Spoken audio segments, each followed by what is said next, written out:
തെരഞ്ഞെടുപ്പ് കഴിഞ്ഞപ്പോൾ മുതൽ എല്ലാം ഏതാണ്ടില്ലേ അവിയൽ പരുവത്തിലായ അവസ്ഥയാണ് കേരളത്തിൽ മൊത്തം അല്ലേ. എല്ലായിടത്തും പ്രശ്നങ്ങൾ. എനിക്ക് തോന്നുന്നു അതിലിപ്പോ LDF മാത്രമേ ഉള്ളൂ യാതൊരു പ്രശ്നത്തിലോട്ടും പോവാത്തതും. മുന്നണിയിലും പ്രശ്നങ്ങളൊന്നും ഇല്ല, വേറെ പ്രശ്നങ്ങളൊന്നും ഇല്ലാതെ പോകുന്നത്. കോൺഗ്രസിലും തമ്മിലടി, അധികാര വടംവലി, അങ്ങ് BJP ചെന്ന അവിടെ ഒരു സീറ്റ് കിട്ടിയെടുത്ത് എന്തൊക്കെ അടിയാ നടക്കുന്നത് അവിടെ. അങ്ങനെ മൊത്തത്തിൽ അടിയാ. അങ്ങനെ ഇരിക്കുമ്പോ ഇപ്പൊ കൊല്ലത്ത് RSPയും ലീഗും, അതായത് ലീഗിനെ വളരെ മോശമായിട്ട്, അതായത് ലീഗ് എന്ന് പറഞ്ഞാൽ എങ്ങനെ, ശരിക്കും പറഞ്ഞാൽ കോൺഗ്രസ് ഇപ്പോഴും നിലനിൽക്കുന്നത് പോലും ലീഗ് ഉള്ളത് കൊണ്ട് മാത്രമാണ്. അത് നമ്മൾ പലപ്പോഴും പലയിടത്തും പറഞ്ഞു. എന്നിട്ട് പോലും ലീഗിലാകേണ്ട 4-5 പേരേ ഉള്ളൂ എന്നാണ് ഇപ്പൊ ഈ RSP നേതാവിന്റെ ഒരു കണ്ടെത്തൽ. ഇപ്പൊ അങ്ങനെയാണ്. അപ്പൊ ഈ ഒരു സംഘർഷം എന്താണ് ഇതിന്റെ ഒരു അവസ്ഥ? ഇത് ശരിക്കും ഇരവിപുരം മണ്ഡലവുമായി ബന്ധപ്പെട്ടിട്ടാണ്. ശരിക്കും ഇരവിപുരം മണ്ഡലം ശരിക്കും RSPയുടെ കയ്യിൽ കുറെ കാലമായിട്ട് ഇരുന്ന ഒരു മണ്ഡലം തന്നെയാണ്. നമ്മൾ പരിശോധിച്ചാൽ ഇപ്പോൾ RSP എന്ന് പറയുന്ന ഒരു പാർട്ടി കളിയാക്കുന്ന എനിക്ക് ലീഗിനെ കളിയാക്കുന്ന ആരാണെന്നാണ് എൻ്റെ ഒരു വലിയൊരു സംശയം. ലീഗിനെ കളിയാക്കുന്ന RSP ആണ്. അസീസ് എന്ന് പറയുന്ന പിന്നെ RSPയുടെ ഒരു കേന്ദ്ര കമ്മിറ്റി അംഗമാണ്, നേതാവാണ് അദ്ദേഹം. അപ്പൊ അദ്ദേഹമാണ് ഈ കളിയാക്കുന്നത്. ഈ കേന്ദ്ര കമ്മിറ്റി എന്ന് പറഞ്ഞാൽ കേരളത്തിൽ കൊല്ലത്ത് മാത്രമേ ഉള്ളൂ കേട്ടോ. നമ്മൾ കേരളത്തിൽ കേന്ദ്ര കമ്മിറ്റി ആണെങ്കിലും സംസ്ഥാന കമ്മിറ്റി ആണെങ്കിലും ജില്ലാ കമ്മിറ്റി എല്ലാം കൊല്ലം, അല്ലാതെ വേറെ ഒന്നുമില്ല. ഇവര് പറയുന്ന ഈ അസീസ് പറയുന്നതനുസരിച്ച് മുസ്ലിം ലീഗ് എന്ന് പറഞ്ഞു കഴിഞ്ഞാൽ കൊല്ലത്ത് 4, 3, 7 പേരേ ഉള്ളൂ. ആകപ്പാടെ കേരളത്തിൽ RSPക്കാർ എത്ര പേരുണ്ട്? ശരിയാണ്. ഞാൻ കൊല്ലത്തെ കാര്യം പോട്ടെ, കൊല്ലത്ത് 4, 3, 7 മുസ്ലിം ലീഗുകാരെ ഉള്ള നമുക്ക് വെക്കാം. RSPക്കാർ ഈ ഓൾ കേരള എത്ര പേര് കാണും? ഈ 7 പേര് എണ്ണി എടുക്കാൻ പറ്റുന്നവരുണ്ടോ? ശരിക്കും RSP നേതാവ് എന്ന് പറഞ്ഞാൽ നേരത്തെ ഉണ്ടായി. ചന്ദ്രചൂഡനൊക്കെ ഉള്ള സമയത്ത് RSP ഭയങ്കര ശക്തമായ ഒരു ഇതായിരുന്നു, മുന്നേറ്റം നടത്തിക്കൊണ്ടിരുന്ന ഒരു പാർട്ടിയാണ്.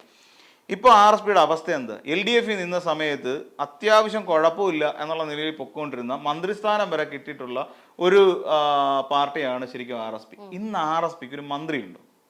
ചവറ എന്ന് പറയുന്ന ഷിബു ബേബി ജോണിന്റെ സ്വന്തം നാട്. ബേബി ജോൺ എന്ന് പറയുന്ന RSPയുടെ മുതിർന്ന നേതാവിന്റെ നാട് ചവറ. ആ ചവറയിൽ ഇനിയും മത്സരിക്കാനുള്ള തൻ്റെ ഇടം ബേബി ജോണിന്റെ മോനില്ല, ഷിബു ബേബി ജോണിന്. ഇവരാണ് മുസ്ലിം ലീഗിനെ കളിയാക്കുന്നത്. 4, 3, 7 പേരേ ഉള്ളെന്നും പറയുന്നുണ്ട്. ഈ മുസ്ലിം ലീഗിന്റെ പിന്തുണ വേണം പലയിടങ്ങളിലും RSPക്ക് ജയിക്കാൻ. RSPക്ക് ഇനിയിപ്പം മലപ്പുറത്തോ കോഴിക്കോടോ എവിടെയെങ്കിലും കൊണ്ടൊരു സ്ഥാനാർത്ഥിക്ക് ഒരു സീറ്റ് കിട്ടിക്കഴിഞ്ഞാൽ അവിടെ നിർത്തിയിട്ട് ജയിപ്പിക്കണമെങ്കിൽ ഈ പറയുന്ന മുസ്ലിം ലീഗുകാർ കനിയണം. എങ്കിൽ മാത്രമേ RSPക്ക് അവിടെ ജയിക്കാൻ പറ്റൂ. ഈ പറച്ചിൽ കേട്ടാൽ തോന്നി ഈ RSP പടർന്ന് പന്തലിച്ച് കിടക്കുന്ന ഒരു പാർട്ടിയാണെന്നൊക്കെ. ആരും ഇല്ലെന്നേ. ആകെപ്പാട് അറിയാൻ പറ്റുന്ന ഒരാൾ NK പ്രേമേന്ദ്രനാ. അയാളാണെങ്കിൽ ഇന്നോ നാളെയോ BJPയിലേക്ക് ചാടാൻ വേണ്ടി പോകാൻ തയ്യാറെടുത്തിരിക്കുക, കച്ച കിട്ടിയിരിക്കുന്ന ഒരാളാണ് NK പ്രേമേന്ദ്രൻ. NK പ്രേമേന്ദ്രൻ കഴിഞ്ഞ് രഹന ഫാത്തിമയും ഈ പറയുന്ന ബിന്ദു അമ്മിണിയൊക്കെ ബീഫും കൊടുത്ത് കയറ്റി വിട്ട ഒരാളാണെന്നാണ് പറയുന്നത്. ഇവിടെ മതവികാരം ഉണർത്തി എടുത്തുകൊണ്ട് വന്ന് എന്തോ വലിയ പ്രശ്നം ഉണ്ടാക്കാൻ വേണ്ടിയിട്ട് ഈ ശബരിമലയെ എങ്ങനെ വോട്ടാക്കി മാറ്റാം എന്നതിനെക്കുറിച്ച് ചിന്തിക്കുന്ന, ഗവേഷണം നടത്തിക്കൊണ്ടിരിക്കുന്ന ഒരാളാണ് ശരിക്കും ഈ പിന്നെ NK പ്രേമേന്ദ്രൻ. ഈ NK പ്രേമേന്ദ്രന്റെ ആഗ്രഹം എന്ന് പറഞ്ഞു കഴിഞ്ഞാൽ എങ്ങനെയെങ്കിലും കൊല്ലത്തേക്ക്, അതായത് ഇപ്പം നമ്മൾ മനസ്സിലാക്കിയെടുത്തോളം ഈ കേരളത്തിൽ വരുന്ന ഏറ്റവും വലിയൊരു പ്രശ്നം എന്ന് വെച്ച് കഴിഞ്ഞാൽ ഇവിടെയുള്ള ഒട്ടുമിക്ക എംപിമാരും ഇപ്പൊ കേരളത്തിൽ മത്സരിക്കാൻ പോവാണ്. NK പ്രേമേന്ദ്രൻ അക്കാര്യത്തിൽ. അപ്പൊ ഈ കാര്യത്തിൽ എവിടെ മത്സരിക്കണം? കൊല്ലത്തിന്റെ കാര്യത്തിൽ ഇപ്പൊ NK പ്രേമേന്ദ്രനും അതിനകത്തുള്ള ഷിബു ബേബി ജോണും തമ്മിൽ അടി നടന്നുകൊണ്ടിരിക്കുക. അതാണ് കാര്യം. കൊല്ലം വേണം എന്ന് NK പ്രേമേന്ദ്രൻ പറയുന്നു, പറ്റില്ല നിങ്ങൾ പുനലൂർക്ക് പൊക്കോളൂ എന്ന് പറയുന്നു. അത് പറഞ്ഞാൽ അത് നടക്കില്ല. അപ്പൊ ഇവര് തമ്മിൽ തർക്കം നടന്നുകൊണ്ടിരിക്കുക, ഷിബു ബേബി ജോണും പിന്നെ NK പ്രേമേന്ദ്രനും. താമസം ഇവർ രണ്ടുപേരും സ്പ്ലിറ്റ് ആവും. ഇവർ രണ്ടും രണ്ടായിരുന്നു. ഇപ്പൊ ഷിബു ബേബി ജോൺ മാറി, ഇപ്പുറത്തോട്ട് NK പ്രേമേന്ദ്രൻ വേറെ Bയിലേക്ക് പോയി. ഇപ്പൊ ഇവര് ബോൾഷെവിക് എന്ന് പറയുന്ന ഒരു സാധനം. അപ്പൊ ഇങ്ങനെ രണ്ടുപേരും തമ്മിൽ ഇങ്ങനെ തർക്കം ഏറെക്കാലം നടക്കുന്നു. അങ്ങനെ ഷിബു ബേബി ജോൺ പിണങ്ങിയിട്ട് UDFന്റെ ഭാഗമായി പ്രവർത്തിക്കുകയായിരുന്നു. അന്ന് NK പ്രേമേന്ദ്രൻ മന്ത്രിയായിരിക്കുന്ന സമയത്ത് ഈ ഷിബു ബേബി ജോൺ UDFന്റെ ഭാഗമായിരുന്നു. അന്ന് NK പ്രേമേന്ദ്രൻ LDFന്റെ മന്ത്രിയായിരുന്നു. അപ്പൊ അതിനുശേഷമാണ്, അങ്ങനെയാണ് ഏറ്റവും പരനാറി പ്രയോഗം എന്ന് പിണറായി വിജയന്റെ ഒരു പ്രയോഗം ഉണ്ടായത്. അപ്പം സംഗതി പിന്നീട് എല്ലാവരും സമ്മതിച്ചു, അതാണ് ആള് എന്ന് എല്ലാവരും സമ്മതിച്ചു തന്നൊരു കാര്യം. പിന്നെ ആ സമയത്ത് എന്തുകൊണ്ടാണ് അങ്ങനെ വിളിച്ചതെന്ന് ചോദിച്ചു കഴിഞ്ഞാൽ ഷിബു ബേബി ജോൺ അവിടുന്ന് കയറെറിഞ്ഞു കൊടുത്തു. ആ കയറിൽ പിടിച്ച് UDFിലേക്ക് കയറിയ ഒരാളാണ് NK പ്രേമേന്ദ്രൻ. അപ്പൊ അങ്ങനെ NK പ്രേമേന്ദ്രൻ അവിടെ ഞാൻ UDFന്റെ എന്തോ വലിയ നേതാവ്, കൊല്ലം വിട്ട് കഴിഞ്ഞിട്ട് ഈ തൻ്റെ ഉള്ള ഒരാളാണെന്നുണ്ടെങ്കിൽ കൊല്ലം വിട്ടിട്ട് വേറെ എവിടെങ്കിലും പോയി മത്സരിച്ച് ജയിച്ചു കാണിക്കട്ടെ NK പ്രേമേന്ദ്രൻ. വെല്ലുവിളിയാണ്, വെല്ലുവിളി. ഈ അസീസ് പറഞ്ഞല്ലോ 4, 3, 7 പേരേ ഉള്ളൂ കൊല്ലത്ത് മുസ്ലിം ലീഗ് എന്ന്. പോയി മത്സരം ജയിച്ചു കാണിക്കട്ടെ NK പ്രേമേന്ദ്രൻ. അങ്ങോട്ട് RSP എന്ന് പറഞ്ഞിട്ട് പോയി, അല്ലെങ്കിൽ അസീസ് പോയി എന്ന് മത്സരിക്കട്ടെ. ജയിക്കുവോ? ജയിക്കുക എന്ന് മാത്രമല്ല, കെട്ടിവെച്ച കാശ് പോലും കിട്ടത്തില്ല. അതാണ് പ്രശ്നം.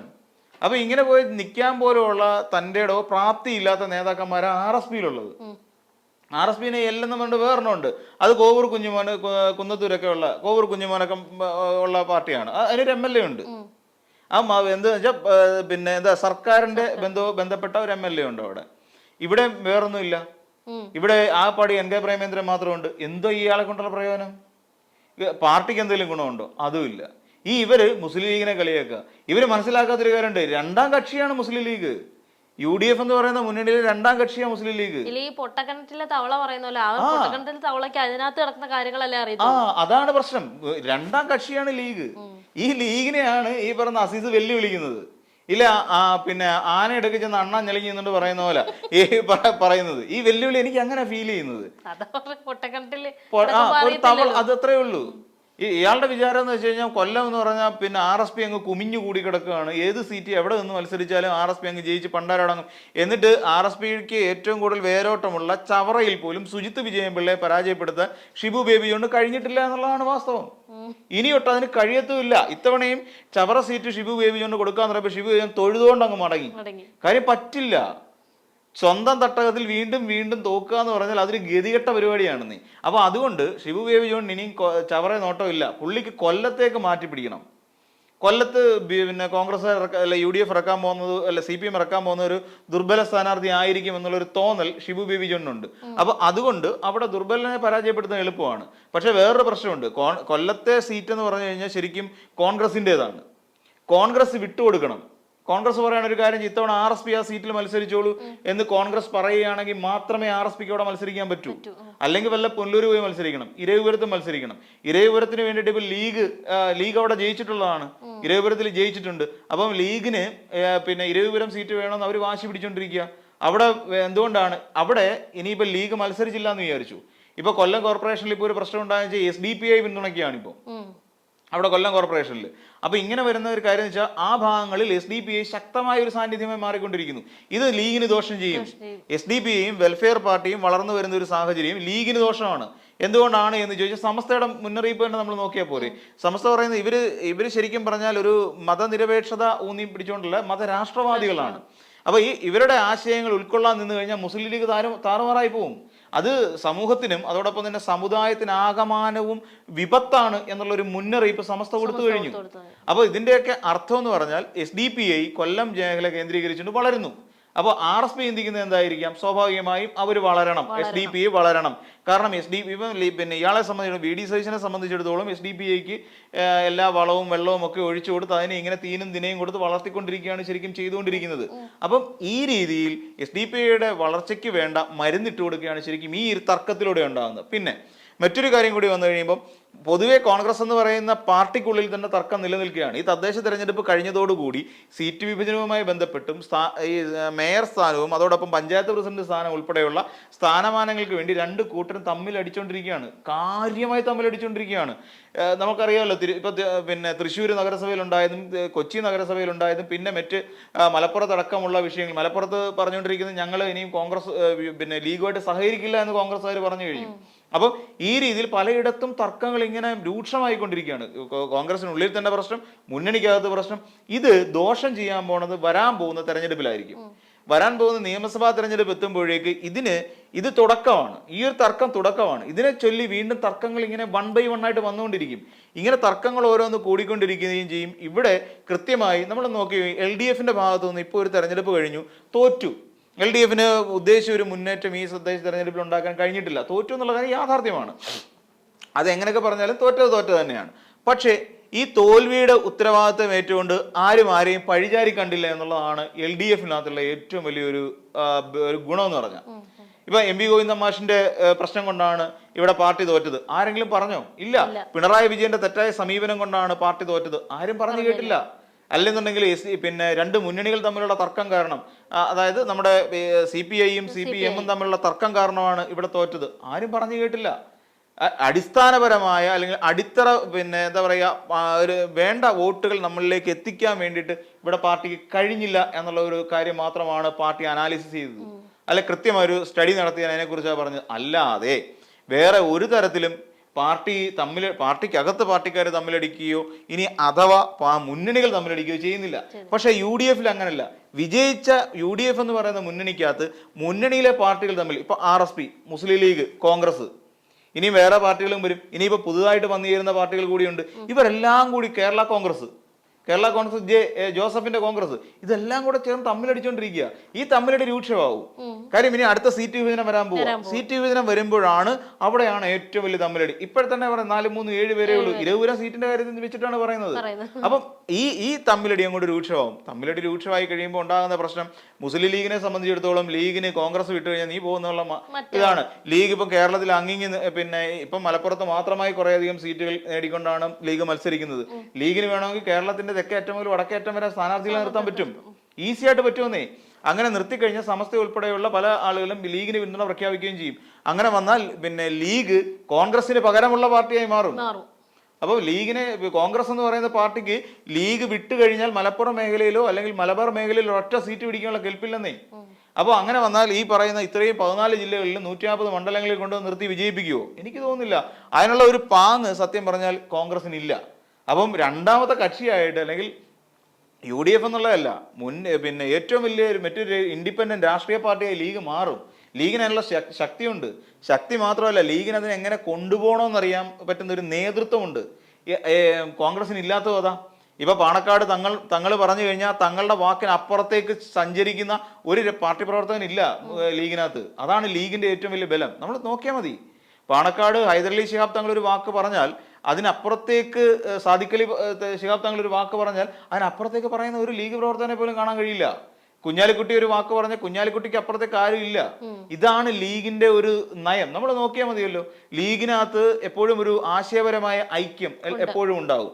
അവർ തമ്മിൽ അഭിപ്രായ ഐക്യം ഈ ലീഗിനകത്ത് എപ്പോഴും ഉണ്ട്. കൃത്യമായ ചിട്ടവട്ടങ്ങളോടുകൂടി തന്നെ പ്രവർത്തിച്ചു പോരുന്ന ഒരു പാർട്ടി തന്നെയാണ് മുസ്ലിം ലീഗ്. അക്കാര്യത്തിൽ യാതൊരു സംശയവുമില്ല.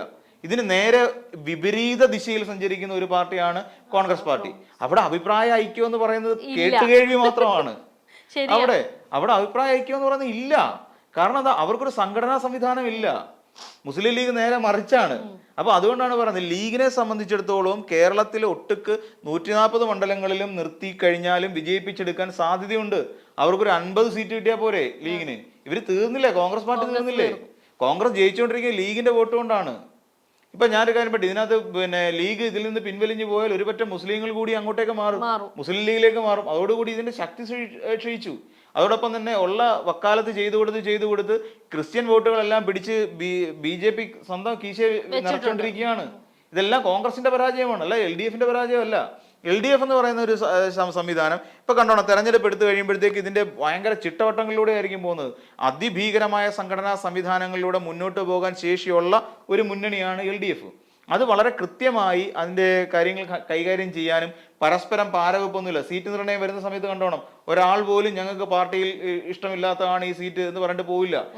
ഇപ്പൊ നിൽക്കുന്ന മാണി ഗ്രൂപ്പ് ആണെങ്കിലും ശരി, CPI ആണെങ്കിലും ശരി, ഇനി അതെല്ലാം മറ്റ് വേറെ ഏത് പാർട്ടി ആണെങ്കിലും ശരി, ഒരു പാർട്ടി പോലും എസ് വരെ ഉണ്ടല്ലോ, കേരള കോൺഗ്രസ് എസ് വരെ ഉണ്ട്, അവരെ വരെ പരിഗണിക്കുന്ന തരത്തിലാണ് മുന്നോട്ട് പോകുന്നത്. ഇതാണ് ശരിക്കും പറഞ്ഞാൽ ഒരു പിന്നെ സംഘടനാ സംവിധാനം. ഈ സംഘടനാ സംവിധാനം UDFൽ ഇല്ല. അത് തന്നെയാണ് ഏറ്റവും വലിയ പരാജയം.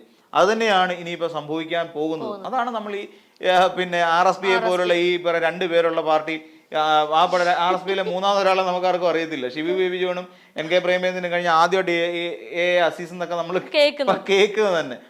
2 പേരുള്ള പാർട്ടിക്കാരാണ്. സെക്രട്ടറിയും പ്രസിഡന്റും ഒക്കെ 2 പേര്, അവരെ മാത്രമേ ഉള്ളൂ. അപ്പൊ 2 പേരുള്ള പാർട്ടിയാണ് മുസ്ലിം ലീഗിനെ 7 പേരുള്ള പാർട്ടിയായിട്ട് കളിയാക്കുന്നത്. ഭയങ്കര നാണം കെട്ട പരിപാടിയാണ്. ഈ പിന്നെ 15 പേരുള്ള പാർട്ടി രണ്ടായിട്ട് പിരിയുന്നു, വീണ്ടും ഇണങ്ങുന്നു. 3ആയിട്ടാണ് പിരിഞ്ഞത്. RSP B ഉണ്ടായിരുന്നു, RSP ഉണ്ടായിരുന്നു, RSP L ഉണ്ടായിരുന്നു. ഇങ്ങനെ 3ആയിട്ട് വേർപിരിഞ്ഞൊരു പാർട്ടിയാണ് ഈ RSP. അത്രയ്ക്ക് ശക്തമായ അടിത്തറയുള്ള ഒരു പാർട്ടിയാണിത്. അപ്പൊ അങ്ങനെയുള്ളവരാണ് മുസ്ലിം ലീഗിനെ കളിയാക്കുന്നത്. നാണമുണ്ടോ എന്ന് ചോദിക്കേണ്ട ആവശ്യമില്ലല്ലോ, അല്ലേ?